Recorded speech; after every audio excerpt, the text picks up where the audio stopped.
जय हिंद मित्रांनो, बघा आपण समाज कल्याण विभाग पदभरती 2024 साठी मित्रांनो गृहपाल निरीक्षक या दोन पदांसाठी गणित व बुद्धिमत्तेचे मित्रांनो प्रश्नपत्रिका अभ्यासत आहोत। एकदम शॉर्ट ट्रिक्स नुसार ही प्रश्नपत्रिका आपण आज कव्हर करणार आहोत। त्यामुळे मित्रांनो हा व्हिडिओ जो आहे शेवटपर्यंत अभ्यासून घ्या आणि नवीन असेल आपल्या चॅनलवर तुम्ही आताच आपल्या चॅनल मित्रांनो सबस्क्राइब मात्र करून घ्या। महत्त्वाची बाब म्हणजे टीसीएस पॅटर्न नुसार मित्रांनो आतापर्यंत जे काही प्रश्न विचारले गेलेले होते समाज कल्याणला तेच प्रश्न आपण यामध्ये आज कव्हर करणार आहोत। त्यामुळे तुम्ही व्हिडिओ शेवटपर्यंत अभ्यासून घ्या। नवीन असाल आपल्या चॅनलवर आताच आपल्या चॅनलला तुम्ही सबस्क्राइब सुद्धा करून घ्या। पहिला प्रश्न बघा कशा स्वरूपाचा आहे मित्रांनो। हा प्रश्न बघताच तुम्ही गोंधळून जाऊ शकता, परंतु मित्रांनो हा प्रश्न जो आहे एवढा सोपा आहे की ते तुम्ही विचार सुद्धा करू शकला नाही की तेवढा सोपा हा मित्रांनो प्रश्न आहे। तर बघा या ठिकाणी आपल्याला सोडवायचा कशा प्रकारे आहे इतकं तुम्हाला या ठिकाणी माहित असावं लागतं फक्त आणि फक्त। तर मित्रांनो बघा तुम्ही जर इथं प्लस मायनस गुणाकार भागाकार वगैरे करत बसला खूपच टाइम जाईल आणि अशा प्रकारे तुमचा या प्रश्नाला मित्रांनो जास्त टाइम जाईल। फक्त आणि फक्त तुम्हाला मित्रांनो असा प्रश्न आला फक्त आणि फक्त हे चिन्ह तुम्ही मित्रांनो लक्षामध्ये घेता या ठिकाणी आपल्याला करायचं काय आहे इतकं तुम्हाला लक्षामध्ये घ्यायचं आहे। तर या ठिकाणी तुम्हाला दुसरं तिसरं काहीच करायचं नाही, सरळ या 343 मधून या 113 ला तुम्हाला मायनस करायचं आहे। या जर 343 मधून 113 मायनस केला झाला आपल्या प्रश्नाचे योग्य आन्सर। बघा या ठिकाणी सरळ या 343 मधून आपण 113 मायनस करून घेऊ। बघा 113 3 मधून 3 गेले मित्रांनो उरले किती 0, 4 मधून 1 गेलं उरलं किती 3, 2 मधून 1 गेलं उरलं किती 2, सॉरी 3 मधून 2 गेले सॉरी 1 गेलं उरलं किती 2 म्हणजे 230। पर्याय क्रमांक ब आपल्या प्रश्नाचे या ठिकाणी योग्य आन्सर असणार आहे। तुम्हाला लक्षामध्ये ठेवायचं आहे कशा प्रकारे योग्य आन्सर शोधून काढता येतो। पुढे बघा दुसरा प्रश्न 8 चा 3/5 हा 60 च्या 3/4 पेक्षा कितीने मोठा आहे। तर बघा मित्रांनो 8 चा 3/5 हा जो भाग आहे मित्रांनो हा 60 च्या 3/4 पेक्षा कितीने मोठा आहे असा आपल्याला या ठिकाणी प्रश्न विचारला। तर बघा आपण या ठिकाणी सर्वप्रथम गणित या ठिकाणी मांडून घेऊ। सरळ सॉरी 80 आहे बघा या ठिकाणी सरळ 80 घ्या, चा म्हणले आहे म्हणून गुणाकार परत 3/5 हा मित्रांनो 60 च्या कितीने मोठा आहे म्हणून या ठिकाणी कितीने मोठा आहे असा प्रश्न विचारलाय म्हणून त्या ठिकाणी आपल्याला मायनस घ्यावे लागेल। मग पुन्हा परत 60 घ्या, चा म्हणले म्हणून गुणाकार आणि 3/4 या ठिकाणी आपल्याला घेऊन टाकावं लागेल।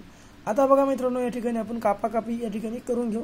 तर सरळ बघा 5 1 5 5 1 5 उरलं किती 3, 5 सख 30 पुन्हा येते 4 1 4 4 1 4 उरलं किती 2, 4 5 20 तर किती 16 3 मित्रांनो झाले किती 16 3 मित्रांनो झाले 48 मायनस 15 3 45 48 मध्ये मित्रांनो 45 गेले उरले किती 3 तर 3 हे मित्रांनो आपल्या प्रश्नाचे या ठिकाणी योग्य आन्सर असणार आहे। बघा पर्याय क्रमांक अ आपल्या प्रश्नाचे या ठिकाणी योग्य आन्सर आहे। बघा अ पर्याय क्रमांक अ 3 हे आपल्या प्रश्नाचे योग्य आन्सर या ठिकाणी असणार आहे।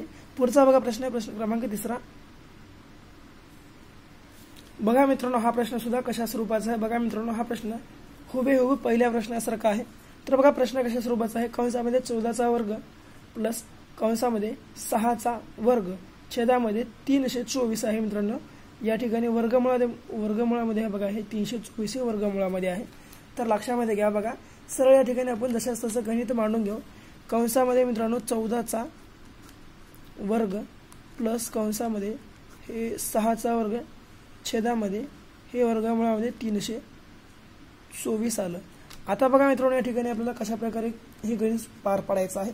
तर 14 चा वर्ग मित्रांनो किती आहे बघा लक्षामध्ये घ्या 14 चा वर्ग 196 म्हणून 196 घेऊ प्लस मित्रांनो 6 चा वर्ग किती 36। आता बघा मित्रांनो 6 चा वर्ग 36 आणि या वर्गमुळामध्ये किती 324 तर 324 चा मित्रांनो वर्गमूळ किती आहे 18 म्हणून त्या छेदामध्ये आपल्याला या ठिकाणी आता 18 घ्यावं लागणार आहे। आता बघा 196 प्लस 36 करून टाकू आपण मित्रांनो सर्वप्रथम 196 प्लस 36 करून टाकू। बघा 6 6 झाले किती 12 6 6 मित्रांनो 12 मग पुन्हा हाच्याला 1 इथं 1 द्या 9 1 10 10 1 13 परत इथं 1 आलं 1 आणि 1 2 किती मित्रांनो 232. तर मित्रांनो बघा 232 या ठिकाणी आपल्याला मिळालेलं आहे. सरळ हे 232 घ्या आणि छेदामध्ये याच्या किती 18 घेऊन टाका. तर बघा याला मित्रांनो आपण 2 ने भागून टाकू. सरळ 92 18 परत बे एके बे परत बे एके बे उरलं किती 1 बे सख 12 म्हणजेच 16 116/9 आपल्या प्रश्नाचे या ठिकाणी योग्य आन्सर असणार आहे. बघा पर्याय क्रमांक ब आपल्या प्रश्नाचे या ठिकाणी योग्य आन्सर असणार आहे. तुम्हाला लक्षामध्ये ठेवायचं आहे कशा प्रकारे प्रश्न वगैरे सोडवायचे आहेत. एकदम सोप्या ट्रिक्स आहेत मित्रांनो. बघा महत्त्वाची बाब म्हणजे तुम्ही आपला आतापर्यंत टेलिग्राम चॅनल जर तुम्ही जॉईन केलं नसेल तुम्ही ते टेलिग्राम चॅनल आत्ताच तुम्ही जॉईन करून घ्या. कारण बघा त्या ठिकाणी आपल्याला दररोज महत्त्वाचे अपडेट आपण त्या ठिकाणी तुम्हाला पाठवत असतो. बघा मित्रांनो टेलिग्राम चॅनलची लिंक जी आहे आपल्या चॅनलच्या व्हिडिओच्या डिस्क्रिप्शन बॉक्समध्ये तुम्हाला प्रोव्हाइड केली आहे किंवा चॅनलच्या डिस्क्रिप्शन बॉक्समध्ये तुम्ही बघल्या तर त्या ठिकाणी सुद्धा तुम्हाला आपल्या टेलिग्रामची लिंक तुम्हाला मिळून जाईल. त्या ठिकाणी सुद्धा तुम्ही आपलं टेलिग्राम जे आहे जॉईन करू शकता. अनेक महत्त्वाची मित्रांनो बाब म्हणजे आपला व्हिडिओ आवडत असेल तर आपल्या मित्रांनो व्हिडिओला जे आहे तुम्ही लाईक करत चला मित्रांनो. बघा कारण आमच्यासारख्या क्रिएटरला व्हिडिओ बनवण्यासाठी खूप मित्रांनो मेहनत जे आहे बघा ती घ्यावी लागते आणि तुमच्या एका लाईकमुळे मित्रांनो आम्हाला जे आहे प्रोत्साहन मित्रांनो मिळत असतं. त्यामुळे तुम्ही मित्रांनो व्हिडिओ शक्यतो आवडत असेल तरच लाईक मित्रांनो आपल्या मात्र व्हिडिओला करायला तुम्ही विसरत जाऊ नका. तर बघा मित्रांनो चौथा प्रश्न कशा स्वरूपाचा आहे. एका संख्येच्या 50%मधून 50% वजा केले असता बाकी 50 उरते तर ती संख्या कोणती असा आपल्याला प्रश्न या ठिकाणी मित्रांनो विचारलेला आहे. तर बघा मित्रांनो ती एक जी संख्या आहे मित्रांनो ती एक संख्या जर आपण x मानली ती एक संख्या आपण x मानू आणि याच्या गुणाकारामध्ये मित्रांनो 50% तर किती सरळ 50% आहेत म्हणून 50% घेऊ आणि टक्क्याच्या खाली मित्रांनो आपल्याला 100% घ्यावं लागतेच. त्यामुळे 100% 50% मध्ये मित्रांनो 50 वजा केले असता 50 उरतात. 50 वजा केले असता मित्रांनो 50 उरतात म्हणून वजा 50 बरोबर 50 उरले. तर आता बघा मित्रांनो या ठिकाणी आपल्याला कशा प्रकारे एकूण गणित करायचं आहे. सरळ x गुणिले 50 केलं मित्रांनो झाले किती 50 x छेदामध्ये हे मित्रांनो आले किती खालचे जशाच तसे 100 बरोबर मित्रांनो. आता हे जे मित्रांनो इकडलं आता बघा या ठिकाणी आपलं गणित मित्रांनो कसं पलटतं तर सरळ हे 50 आणि हे 50 जे मायनस मध्ये 50 आहे मित्रांनो इकडल्या साईडला येऊन गेलं किती प्लस मध्ये आणि झाले किती हे दोन्ही 100 म्हणून इथं बरोबर मित्रांनो आलं किती 100 या ठिकाणी आलेलं आहे. तर सरळ आता मित्रांनो हे जे अंशामध्ये 100 आहे ते आलं वरी छेदामधलं 100 अंशामध्ये येऊन गुणाकारामध्ये गेलं हे सुद्धा 100 जसं तसं आणि हे अंशामधलं मित्रांनो 50x जे आहे ते x बरोबर होऊन हे छेदामध्ये गेलं. आता बघा 50 × 50 50 दोन्ही 100 100 गुणिले 2 केलं मित्रांनो किती आलं 200 तर किती 50%च्या 50 मधून 50 वजा केले असता मित्रांनो उरतात किती तर 200 ही संख्या उरते. तुम्हाला लक्षामध्ये ठेवायचं आहे. पुढे बघा प्रश्न क्रमांक 5 1 लाख या संख्येस रोमन अंकामध्ये कसे लिहाल असा प्रश्न बघा या मित्रांनो या ठिकाणी आपल्याला विचारलेला आहे. तर 1 लाख या संख्येस मित्रांनो रोमन अंकामध्ये कसे लिहाल असा प्रश्न या ठिकाणी आपल्याला विचारलेला आहे. तर बघा मित्रांनो 1 लाख या संख्येमध्ये रोमन अंकामध्ये अशी लिहू शकता मित्रांनो C असतं आणि त्या सीच्या वर अशी एक आडवा डॅश असतो बघा आडवा डॅश इतकं तुम्हाला लक्षामध्ये ठेवायचं आहे. म्हणजेच पर्याय क्रमांक ब आपण आपल्या प्रश्नाचे योग्य आन्सर या ठिकाणी आपण मानू शकतो. कारण बघा मित्रांनो तिथे तुम्हाला पर्यायामध्ये C असतं आणि अशा प्रकारचं सुद्धा C असतं परंतु 1 लाख जे C असतं मित्रांनो त्याच्यावर तुम्हाला असं आडवं डॅश त्या ठिकाणी तुम्हाला बघायला मिळतं. लक्षामध्ये तुम्हाला ठेवायचं आहे. आणि ज्या ठिकाणी मित्रांनो तुम्हाला फक्त आणि फक्त नुसतं C मित्रांनो बघायला मिळतं बघा नुसतं C फक्त आणि फक्त नुसतं C बघायला मिळतं ते मित्रांनो 100 असतं. लक्षामध्ये घ्या ते नुसतं आणि नुसतं 100 असतं. ज्या ठिकाणी तुम्हाला M बघायचं असतं ते असतं मित्रांनो 1000 आणि ज्या ठिकाणी तुम्हाला D बघायला मिळतं ते असतं 500. तुम्हाला इतक्या बाबी लक्षामध्ये ठेवायचं आहे. पुढे बघा 25 नंतर क्रमाने येणारी 23वी विषम संख्या शोधा. तर बघा मित्रांनो 25 नंतर क्रमाने येणारी 23वी विषम संख्या कशा प्रकारे आपल्याला शोधायची आहे. तर सरळ हे 25 ला आपण 25 घेऊन टाकू याच्या प्लस मध्ये मित्रांनो आपण काय करू तर सरळ हे 23वी विषम संख्या आहे ना मित्रांनो म्हणून सरळ ही 23 घ्या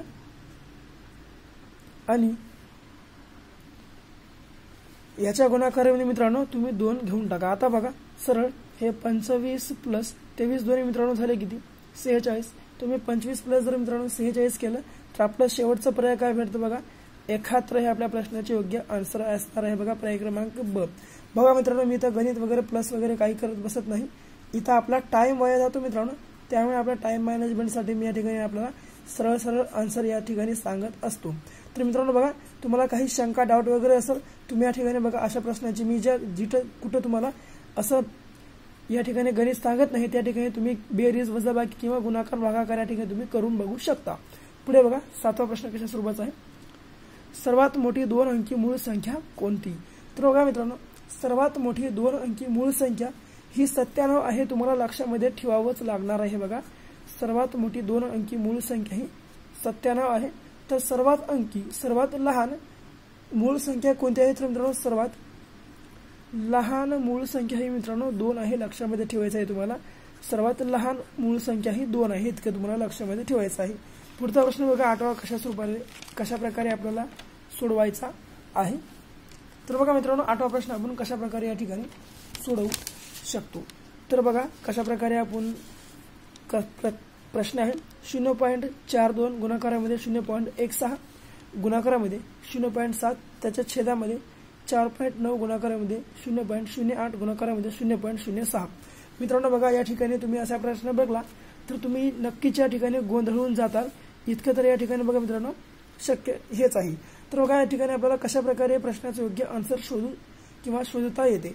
तर या ठिकाणी असा प्रश्न विचारला तुम्ही या पॉईंटचा काही कसलाही प्रकारचा विचार करू नका, सरळ हे 42 माना 42 घेऊन टाका, याच्या गुणाकारामध्ये हे 0.16 आहे ना या ठिकाणी सरळ तुम्ही मित्रांनो 16 घेऊन टाका आणि याच्या गुणाकारामध्ये सरळ 0.7 आहे 7 घेऊन टाका। आता याच्या छेदामध्ये 4.9 आहे 49 घेऊन टाका, 0.08 आहे 8 घेऊन टाका, 0.06 आहे 6 घेऊन टाका। आता बघा मित्रांनो सरळ 8 1 8 8 2 16, मग पुन्हा 7 1 7 7 7 49, 7 1 7 7 सकम 42, 6 गुणिले 2 मित्रांनो झाले किती 6 2 12, छेदामध्ये हे किती उरलं मित्रांनो हे किती उरले छेदामध्ये 6 उरले, परत 6 1 6 6 2 12 म्हणजेच पर्याय क्रमांक 2 हे आपल्या प्रश्नाचे या ठिकाणी योग्य आन्सर असणार आहे। बघा मित्रांनो 2 आन्सर असण्याचं कारण वरी पॉईंट सोडून 2 4 5 अंक आहेत आणि खाली सुद्धा 1 2 3 4 5 मधून 5 गेले मित्रांनो काहीही उरत नाही, -0 उरतं, म्हणून या ठिकाणी आपल्याला पॉईंट मध्ये या ठिकाणी प्रश्नाचे योग्य आन्सर येत नाही। तर फक्त आणि फक्त 2 क्लिअर कट आपल्या प्रश्नाचे या ठिकाणी योग्य आन्सर 2 असणार आहे, तुम्हाला लक्षामध्ये ठेवायचं आहे। पुढे बघा 9वा प्रश्न कशा स्वरूपाचा आहे, 9/11 प्लस 7/11 प्लस 27/11 प्लस 1/11 बरोबर प्रश्नचिन्ह या ठिकाणी असा आपल्याला प्रश्न या ठिकाणी विचारलेला आहे। तर बघा मित्रांनो सर्वप्रथम आपण या ठिकाणी हे गणित बघा मांडून घेऊ। तर बघा या ठिकाणी आपण मित्रांनो व्यवस्थितरित्या गणित या ठिकाणी मांडून घेतलेलं आहे। तर 9/11 प्लस 7/11 प्लस 27/11 प्लस 1/11। तर बघा मित्रांनो 11 या ठिकाणी सर्वीकडे कॉमन आहे, त्यामुळे आपण 11 एकच बार घेतलं तरी चालेल। बघा या जर सर्वांची आपण वरची जर मित्रांनो बेरीज केली तर ती मित्रांनो आपल्याला ठिकाणी बेरीज किती मिळणार आहे तर 44 मिळणार आहे। तुम्ही एकदा बेरीज करून बघा डाऊट वगैरे बसलास 44 आणि छेदामध्ये 11 जास्त वेळ आहेत, त्यामुळे तुम्ही एक बार कॉमन वेळा जर घेतला तर चालू जाईल। सरळ 11 चौक 44 पर्याय क्रमांक 4 आपल्या प्रश्नाचे योग्य आन्सर बघा या ठिकाणी असणार आहे। शेवटचा प्रश्न बघा मित्रांनो गटात न बसणारा शब्द ओळखा। तर बघा या प्रश्नाचे जे योग्य आन्सर आहे ते तुम्हाला सर्वांना कमेंट बॉक्समध्ये पिन करून सांगायचे आहे आणि बाकी आपला व्हिडिओ वगैरे कसा वाटला ते सुद्धा तुम्ही कमेंट बॉक्समध्ये सांगून टाका। आणि मित्रांनो आपला व्हिडिओ आवडला आपल्या व्हिडिओला तुम्ही लाईक करा, तुमच्या विद्यार्थी मित्रांसोबत सुद्धा हा व्हिडिओ तुम्ही शेअर करा। आतापर्यंत तुम्ही आपल्या चॅनलला मित्रांनो सबस्क्राईब जर तुम्ही आतापर्यंत आपल्या चॅनलला केलं नसेल आताच आपल्या चॅनलला मित्रांनो तुम्ही सबस्क्राईब सुद्धा करून घ्या। परत भेटू अशाच एका व्हिडिओ सोबत, तोपर्यंत बघत राहा आपला आवडतं YouTube चॅनल। धन्यवाद।